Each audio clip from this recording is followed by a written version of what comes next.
Pertanyaannya, apa hukum orang non-muslim pada saat syuting menjadi muslim dan masuk masjid? Mungkin ini kalau ada acara-acara di masjid, misalnya yang ngesot itu orangnya non-muslim ya. Jadi di sini ada makna pertanyaannya, satu, non-muslim masuk ke masjid. Apa hukumnya non-muslim masuk ke masjid? Ini saya buka kitab Misbahuz Dzolam aja lah. Ya, di kitab-kitab lainnya juga banyak. Pada hadis yang keempat ya, dari tentang kitab masjid. Bismillahirrahmanirrahim. Wa Nabi Hurairah radhiyallahu anhu qala ba'asan Nabi sallallahu alaihi wasallam khayalan faja'at bi rajulin farabatuhu bisariyatin min sawaril masjid. Al hadis muttafaqun alaih. Asluha aslul hadisi kama fil Bukhari bi sanadihi an Abi Hurairah qala ba'asan Nabi sallallahu alaihi wasallam khayalan qibala Najdin faja'at bi rajulin min Bani Hanifah yuqalahu Sumama bin Usal farabatuhu bisariyatin min sawaril masjid fakharaja ilaihi Nabi sallallahu alaihi wasallam faqala atliqu Sumamah fantalaqa ila nakhlin qaribin minal masjid faghtasala summa dakhala al masjid faqala asyhadu an la ilaha illallah wa anna Muhammadar Rasulullah. Saya tidak baca semua ya. Maksudnya Nabi melihat seorang laki-laki yang bernama Sumamah bin Usal dicancang, diikat ya di tiang masjid.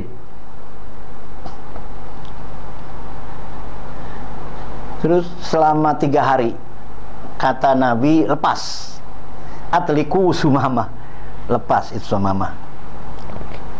Dia dilepas, kemudian di dekat masjid ada kebun ya, di situ ada air ya.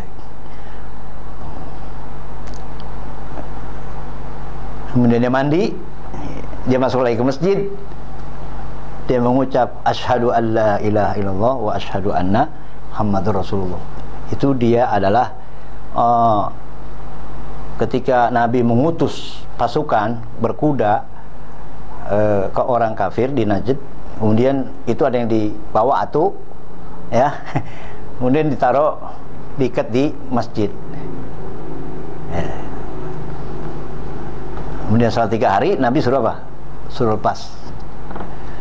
lepas dekat masjid, dia mandi, kemudian dia balik ke masjid lagi, dia mengucap asyhadu an la ilaha illallah wa anna Muhammadar Rasulullah. Nah, kemudian ya,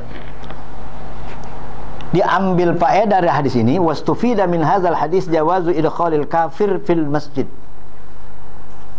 Diambil faedah daripada sini boleh memasukkan orang kafir di masjid. Wa ilaihi zahabal Hanafiyah mutlaqan. Ini pendapat Hanafiyah secara mutlak.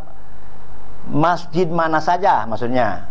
Masjidil Haram, Masjid Nabawi, atau Masjid Al-Ittihad, nah, atau Masjid Istiqlal. Boleh aja termasuk orang kafir ya.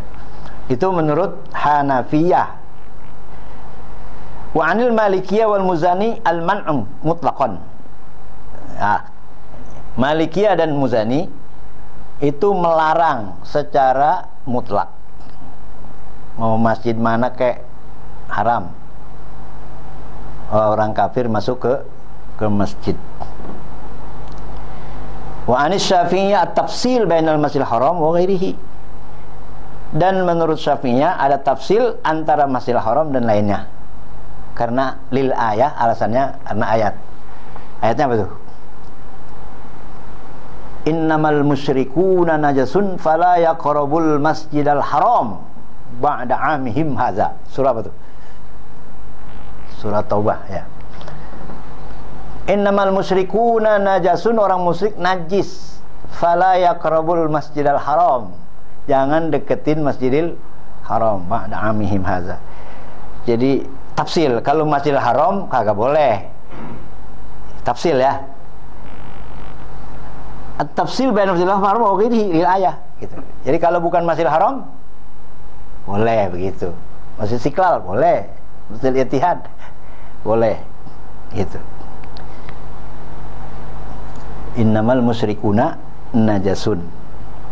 Fala yaqrabul Masjidal Haram. Nasnya Masjidil Haram kan yang haram.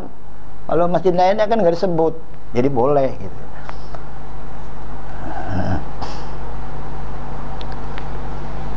Jadi boleh kalau berfaedah buat masjid, berfaedah buat muslim. Kalau masuknya ke situ, misalnya dia arsitek, masih masuk. Orang Islam gak ada yang bisa.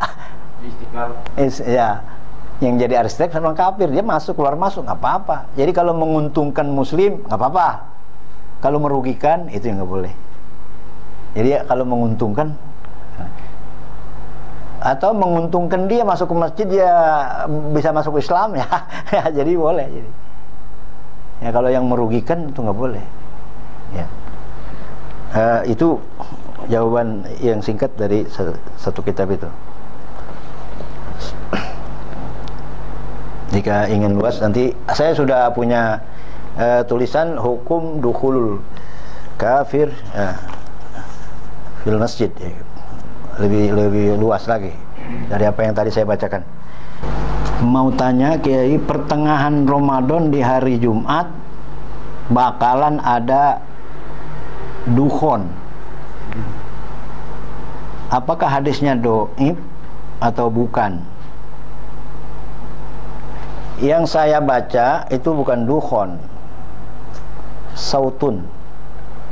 Dalam kitab Al-Mawdu'at, ya, Ibn al-Jauzi, ya, Al-Mawdu'at.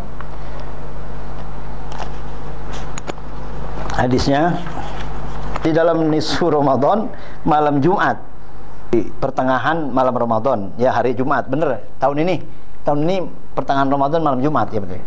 Di sini ada potongan hadis, idza kana layatun nisfi min Ramadan layatul Jum'ah yakunu sautun minas sama yas'aqu lahu sab'una alpan. Jadi kalau terjadi malam Jumat Ramadan di pertengahan itu nanti ada sautun minas sama yas'aqu lahu sab'una alpan. Ada suara dari langit, orang itu bisa ghosya wa dhahaba aqluhu, hilang akal, pingsan 70.000. Wa yakhrusu sab'una alpan. Ya, enggak bisa ngomong 70.000. Wa ya'mi sab'una alpan. Enggak bisa ngelihat 70.000 orang. Wa yasummu tuli 70.000 orang. Jadi gagu 70.000 orang, tuli 70.000 orang. Qalu ya Rasulullah, famanis salim min ummatika? Yang selamat dari umatmu siapa? Qala man lazima baitahu, yang di rumah saja. Wa ta'awwaza bisujud, berlindung dengan sujud, wa jahra bit takbirillahi ta'ala. Nah, dan seterusnya itu hadis. Nah, kata Ibnul Jauzi, hadza hadisun la yasihhu. Hadis ini enggak sahih. Qala al-Uqaili, Abdul Wahab laisa bi syai'. Hadis ini tidak pengaruh apa-apa. Wa qala al-Atiqi huwa matrukul hadis. Hadisnya matruk, ditinggalkan. Qala Ibnu Hibban kana yasrikul hadis la yahilul ihtijaj bih. Dia mencuri hadis tidak halal untuk dijadikan hujah. Wa qala Daruqutni munkarul hadis. Jadi menurut penelitian Ibnul Jauzi itu hadis ditanggapi oleh beberapa imam, beberapa ahli hadis. Daruqutni mengatakan hadis itu munkar. Kalaupun misalnya terjadi, yaitu dengan izin Allah, ya innama amruhu idza arada syai'an ayaqulu kun fayakun, itu urusan Allah. Tapi kalau dilihat hadisnya, ini hadisnya bukan dhaif saja, tetapi hadisnya sudah maudhu atau